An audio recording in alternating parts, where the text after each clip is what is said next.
Guys, படத்தோட starting சீன்ல yellow colour jacket போட்ட இந்த பையன் காட்டுக்கு நடுல இருந்து வேகமா ஓடி வர்ற மாதிரி வந்து காமிக்காங்க. இந்த காட்டுக்கு நடுல இவன் என்ன பண்றான், எதுக்காண்டி ரொம்ப பயங்கரமா அழுதுகிட்டு இருக்கு. இன்னைக்கு நான் உங்களுக்கு கொண்டு வந்த படம் ரொம்ப இன்ட்ரெஸ்டிங்கா இருக்க போது படத்தை கடைசி வரை ஸ்கிப் பண்ணாம பாருங்க. நம்ம சேனல் ஃபர்ஸ்ட் டைம் வந்து மறக்காம சப்ஸ்கிரைப் பண்ணி வச்சுக்கோங்க. இப்போ அங்கே படத்தை ஆரம்பிக்கலாம். பிக்னிக்னா நம்ம வந்து ஸ்கூல் பசங்களோட சேர்ந்து செம்ம ஜாலியாக என்ஜாய் பண்ணி போயிட்டு இருப்போம். அதே மாதிரி இங்கே ஒரு 5 பசங்க பிக்னிக்கை என்ஜாய் பண்ணி செம்ம ஃபன்னாக வந்து போயிட்டு இருக்காங்க. பஸ்ஸு காட்டுக்கு நடுவில் வந்து போய்கிட்டு இருக்கு. பஸ் ஓட்டுறானுன்னும் ஒரு சின்ன விடுகதை வந்து கேட்குறாரு. அது பெரிய கஷ்டமான விடுகதை இல்லை, சிம்பிள் தான். இருந்தாலும் அந்த பசங்களால சொல்ல முடியல. நீங்க முடிஞ்சா இந்த மூவி முடியதுக்குள்ளேயும் கண்டுபிடிங்க. ஒரு மனுஷனுக்கு எவ்வளவு பெரிய இக்கட்டான சூழ்நிலையில இருந்தோம் காப்பாத்துற விஷயம் என்ன அப்படின்னு வந்து கேட்கறதுனா நீ சொல்றா அப்படின்னு செம்ம ஃபன்னா என்ஜாய் பண்ணிட்டு இருக்காங்க. அது என்ன விடுகதைன்னு கடைசி சொல்றேன். சரி, இப்போ பஸ் நடு காட்டுக்குள்ள வந்து போயிடுச்சு. என்ட்ராயிட்டு அங்கனுக்குள்ள ஒரு சின்ன சம்பவம் ஆயிடுச்சு. ஏகப்பட்ட மரக்கிளைகளை வச்சு அந்த ரோட்டையே அப்படியே பிளாக் பண்ணியிருக்காங்க. பக்கத்துலேயே இன்னொரு ரோடு பிரிஞ்சு போகுது. ஒருவேளை அந்த ரோட்டில் வந்து மாறி போகணும் அப்படின்னுக்காடி இந்த மாதிரி வந்து மரக்கட்டையை போட்டிருக்காங்களோ அப்படின்ட்டு பக்கத்தில் இருக்கிற இன்னொரு ரூட் வழி வந்து கிளம்புறாங்க. ஆனால் அந்த ரூட்டில் ஒருத்தனை ஆல்ரெடி கொண்டு புதைச்சிருக்காங்க. ரூட்டு மாதிரி வந்துட்டாங்க அப்படின்னு நமக்கு தெரியும், டிரைவருக்கு தெரியாது. எப்பவும் போல பசங்களும் செம்ம ஃபன்னாக என்ஜாய் பண்ணிட்டு தான் போயிட்டு இருக்காங்க. ஈவினிங் டைம் வருது. கொஞ்ச நேரத்துலேயே காடே அப்படி இருட்டாக ஆரம்பிக்குது. அங்கனக்குள்ள ஒரு பெரிய மான் ஒன்று செத்து கிடக்கும். டிரைவருமே ரொம்ப தூரம் தள்ளியே பிரேக்கை போட்டு மானை கொஞ்சம் தள்ளி போய்ட்டு வண்டி எடுத்து ஸ்டார்ட் பண்ணிட்டு போயிடலாம் அப்படின்னு டிரைவர் இறங்கிட்டாவில். பசங்களும் அவர் என்னடா பண்ணுறாரு அப்படின்னு ஜன்னல் வழியை எட்டி பார்த்துக்கிட்டு இருப்பாங்க. ஃபஸ்ட்டு ரோட்டில் வந்து மரக்கிளையெல்லாம் உடச்சி போட்டு டைவெர்ட் ஆகிட்டாங்க. இப்போ இவ்வளோ பெரிய மான் எப்படி கரெக்டாக ரோட்டில் செத்து கிடக்கு அப்படின்னு இவங்க கொஞ்சம் நேரம் கன்ஃபியூஷன் ஆகிட்டாங்க. மானை எடுத்து போட்டு டிரைவருமே வெறும் பஸ் நோக்கி வராரு. அந்நேரத்தில் ஒருத்தன் கன்னை எடுத்து டிரைவரோட நெத்தியில் வச்சுட்டு பஸ்ஸுக்குள்ளே ஏறான். இப்போ இந்த பஸ்ஸில் கன் பாயிண்டோட ஒருத்தன் ஏறினான் இல்லையா, இவன் ஒரு சைக்கோ கொலைக்காரன். ஆல்ரெடி ஏகப்பட்ட வர கொன்று ஜெயிலில் இருந்து தப்பிச்சு ஓடி வந்திருக்கான். சைக்கோ கொலைக்காரன் டிரைவர்கிட்ட நான் சொன்ன இடத்துக்கு நீ கூட்டு போகணும், இல்லைன்னா அவனை கொண்டுட்டு இருக்கிற எல்லா பசங்களையும் எனக்கு கொண்டுருவேன் அப்படின்னு மிரட்டுவான். ஆனால் அதில் அந்த பஸ்ஸில் இருக்கிற ஒருத்தனுக்கு வீட்டில் நடந்த ஒரு சம்பவம் ஞாபகம் வருது. அவள் அப்பா வந்து பார்த்தோன்னா அவர் வச்சிருக்கிற டேபில் நியூஸ்லாம் பார்த்துக்கிட்டு இருப்பாரு. அங்கே பஸ்ல ஏறி இருக்காப்புல இல்லையா, அவரோட போட்டோ போட்டு இவர் பெரிய சைக்கோ கொலைக்காரன், முக்கியமா டீனேஜ் பசங்கள்லாம் நாக்க வெட்டி கொலை பண்ணி கொண்டுருவாரு. இந்த மாதிரி நடந்தது அவனுக்கு ஞாபகம் வர அவன் தான் இவன் அப்படின்ட்டு குண்டா உஷாராயிட்டான். இப்போ அந்த சைக்கோ கொலைக்காரனும் அங்கே இருக்கிற எல்லா பசங்களும் இருக்கிற மொபைலை தூக்கி வெளியே பட சொல்லி கேட்பான். அங்கே ஒருத்த மட்டும் 2 மொபைல் ஃபோன் வச்சுருக்கிறத சைக்கோ கொலைக்காரன் கண்டுபிடிச்சிருவான். நீ ஏன் வெளியே போட்டோன்னா மொபைல் ஃபோனோட முடிஞ்சிடும், இன்னும் தலை செத்துடிடும் அப்படின்னு மிரட்டிக்கிட்டு இருக்க. இந்த அமல் பேபி முடிஞ்சனும் அவங்க அப்பா நியூஸில் பார்த்ததெல்லாம் இங்கே உளறிடுவான். அதே மாதிரி இந்த பையனும் மொபைல் ஃபோனை தூக்கி வெளியே போடுறேன் அப்படின்ட்டு மொபைல் ஃபோனை எடுத்து வெளியே தூக்கி போட்டுருவான். அங்கே இருக்கிற எல்லாருமே மொபைல் ஃபோனை தூக்கி வெளியே போட்டுறாங்க. வண்டி எங்கே போய்கிட்டு இருக்கு அப்படின்னா மிலிட்ரி பேஸ் தாண்டி ஒரு டனல் இருக்கு. டனல் தாண்டி ஒரு ஊருக்கு வந்து போக வேண்டியிருக்கும். இப்போ மிலிட்ரி பேஸ் தாண்டிட்டாங்க. அடுத்து என்னது, டனலுக்கு வந்து போயிட்டு இருக்க வண்டி. இந்த கொலைகாரன் தூங்கவும் மாட்டேங்க, எப்பவுமே கையில் கண்ணோட வந்து இருக்கிறதுனால வண்டி நேராக அவன் சொன்ன திசைக்கே வந்து போயிட்டு இருக்கு. இப்போ வண்டி டனலுக்கிட்ட வந்துருச்சு. டனலுக்கு வெளியே ஏதோ ஒரு கருப்பு உருவம் பாதியிலே வந்து உட்காந்துருக்கும். கொலைகாரனும் டிரைவர்கிட்ட நீ போய் பார்த்துட்டு வா அப்படின்னு சொல்ல அவர் போகமாட்டேன் அப்படின்றாரு. அதனால கொலைகாரன் ஒரு பொண்ணு தலையில் கண்ணை வச்சுட்டு நீ போறியா இல்லையா அப்படின்னு மிரட்ட ஒரு வழி இல்லாமல் டிரைவருமே நான் போயிட்டு பார்த்துட்டு வரேன், அந்த பொண்ணு தலையிலேருந்து கண்ணை எடு அப்படின்றாரு. கொஞ்ச நேரம் கொலைகாரனுக்கும் டிரைவருக்கும் வாக்குவாதம் நடக்கும். டிரைவர் நீ கண்ணை எடுத்தா நான் போவேன் அப்படின்னு சொல்ல கொலைகாரனும் நீ போகல சுற்றுவேன் அப்படின்னு சொல்லிட்டு தலைவன் கிளம்பிட்டான். அந்த கருப்பு உருவம் வந்து பார்த்தீங்கன்னா ஏதோ துணியை போட்டு மூஞ்செல்லாம் மூடிட்டு உட்காந்துருக்கும். பஸ்ஸுக்குள்ள இருக்கிற பசங்களும் கண்ணாடி வெளியே என்ன நடக்கு அப்படின்னு வந்து வேடிக்கை பார்த்துக்கிட்டு இருப்பாங்க. டிரைவருக்கு சுத்தமாக ஒன்றுமே வந்து புரியல. இந்த நடு ரோட்டில் நடுராத்திரி எவன்டா முக்காடை போட்டு உட்காந்துருக்குறது அப்படின்னு ஒரு பயத்திலே தான் பக்கத்தில் போவார். ஒரு கட்டத்தில் அந்த துணியை ஓப்பன் பண்ணி பார்த்தோன்னா பயங்கர சாக்கு. அங்கே இருக்கிற பசங்களும் பார்த்து அலறிட்டாங்க. டிரைவர் காலி, டிரைவர் இறந்துட்டாரு.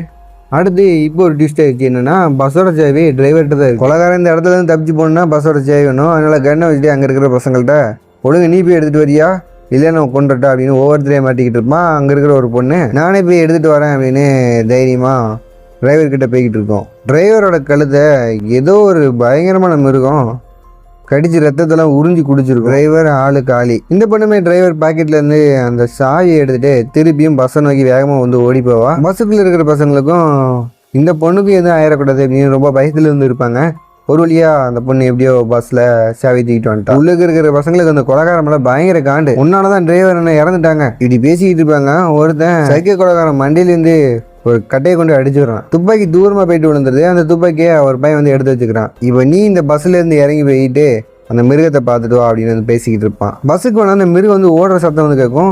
அதை யூஸ் பண்ணி திருப்பி கொலைக்காரன் துப்பாக்கி வாங்கிறான். இப்போ அந்த கொலைக்காரனுமே அந்த மிருகத்தை கொலை தான் ட்ரை பண்ணிட்டு இருக்கான். பஸ்ஸோட ரூஃப்ல அந்த மிருகம் வந்து இருக்குது. கொலைக்காரனும் 2-3 புல்லட்ஸ் வந்து சுட்டு ட்ரை பண்ணாலுமே இந்த மிருகத்துக்கு எதுவுமே ஆகல. அந்த டனல்ல இருக்கிற எல்லா லைட்டும் திடீர்னு ஆஃப் ஆயிருது. பஸ்ஸுக்குள்ள இருக்கிற பசங்க அரண்டு போய் இருக்கிறாங்க. என்னன்னா இந்த மிருகத்தை இந்த கொலைக்காரன் கொண்டாலுமே இவன் வந்து எல்லாத்தையும் கொண்டுருவான். ஒருவேளை மிருகம் இந்த கொலைகாரனை கொண்டனா மிருகம் எல்லாத்தையும் கொண்டுரும். என்னடா பண்ண அப்படின்னு பயத்திலே வந்து அதே இடத்துல இருந்து உட்காந்துப்பாங்க. இப்போ அந்த கொலைகாரனை வெளியே இருக்கிற மிருகம் கொண்டு போட்டுருது. இப்போ அடுத்து யாரு? இவங்க தான். பசங்களும் வெளியே இருக்கிற அந்த கொலைகாரன் வந்து இறந்துட்டான், அடுத்து நம்ம தான் அப்படின்னு இவங்களுக்கே வந்து தெரிஞ்சு போச்சு. பசங்களில் இருக்கிற லைட்டுமே விட்டு விட்டு எரிய ஆரம்பிக்கு. பசங்களுக்கு உள்ளக்க லைட் இருக்கிறதுனால தான் அந்த மிருகம் வந்து உள்ளக்க வரல அப்படிங்கிற மாதிரி கெஸ் பண்ணியிருப்பாங்க. இப்போ அந்த லைட்டுமே கொஞ்ச நேரத்தில் ஆஃப் ஆயிரும். இந்த மிருகம் உள்ளக்க என்ட்ராயிருது. பார்க்க அப்படி ஏலியன் மாதிரி இருக்குது. இப்போ இந்த மிருகத்திட்ட இவங்க மட்டும் சிக்கினாங்க அப்படின்னா கண்டிப்பாக எல்லாருமே வந்து இறந்துருவாங்க. ஏன்னா அது பார்க்க ரொம்ப கொடூரமாக இருக்குது. ரத்தத்தை மட்டும் குடிக்குது. அந்த மிருகம் பின்னாடி இருக்கிற டோர் வழியே உள்ளே இருக்கும். பசங்களும் 2 டோர் வழியே இறங்கி ஓட்டத்தை பிடிச்சிட்டாங்க. அது மட்டும் இல்லாமல் அந்த ஹெட்லைட் வெளிச்சம் இருக்கு இல்லையா, அதை வச்சுட்டு இவங்க வந்து எஸ்ஐ ஓடி வந்திருப்பாங்க. அந்த டனலே டோட்டலே இப்போ ஷட்டவுனில் இருக்கு. அங்கனக்குள்ளே ஏகப்பட்ட பாதைலாம் பிரிஞ்சு போவோம். அங்கனக்குள்ளே இவங்க சீக்ரெட் ரூம் ஒன்று கண்டுபிடிக்காங்க. அந்த இடத்துல ஏகப்பட்ட கேண்டில்ஸ் இருக்கும்.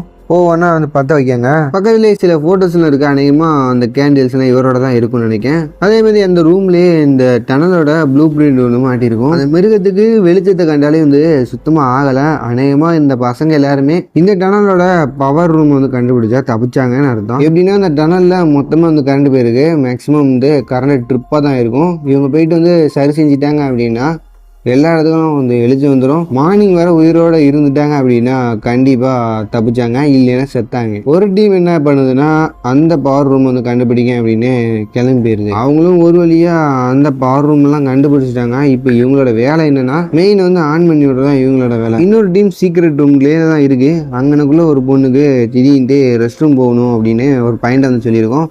அந்த பையனும் நான் அந்த பொண்ணை கூட்டு போயிட்டு பத்திரமா கூட்டு வந்துடுறேன், நீ இங்கே இரு அப்படின்னு இவங்க 2 பேரும் தனியாக கிளம்புறாங்க. அந்த பொண்ணுமே நீ கொஞ்சம் தூரம் தள்ளி நின்று நான் வந்து வேலையை முடிச்சு நான் வந்துடுறேன் அப்படின்னு அந்த பையனை வந்து அமுச்சு விட்டுருது. அந்த பவர் ரூம் கிட்ட போன பசங்களுக்கும் எந்த இதை ஆன் பண்ணணும் அப்படின்னு வந்து புரியாமல் வந்து அப்படி நின்றுக்கிட்டு இருப்பாங்க.